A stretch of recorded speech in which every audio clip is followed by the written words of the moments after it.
পাথর কেটে নাকি সভ্যতা এনেছিল মানুষ, গুহা থেকে সৃষ্টি করেছিল আধুনিক সভ্য এক জাতি।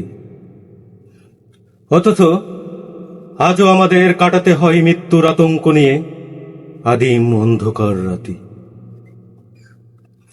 সভ্য পাথরকে ব্যবহার করে কিছু অসভ্য, কি নামে ডাকবো এদের, পায়নি খুঁজে অভিধানে। ক্ষমতার নেশায় এদের কাছে নেই জীবনের মানে। আঘাতের পর আঘাত করে আর তার তালে তালে নিত্যে, সে কি উল্লাস তাদের চিত্তে। এসব দেখি আর ভাবি, বস্ত্রের আবরণে ঢাকা আমার এই শরীরটাকে আমি কি নামে ডাকব। আর কতকাল আমরা শুধুই মানুষ সেজে থাকবো।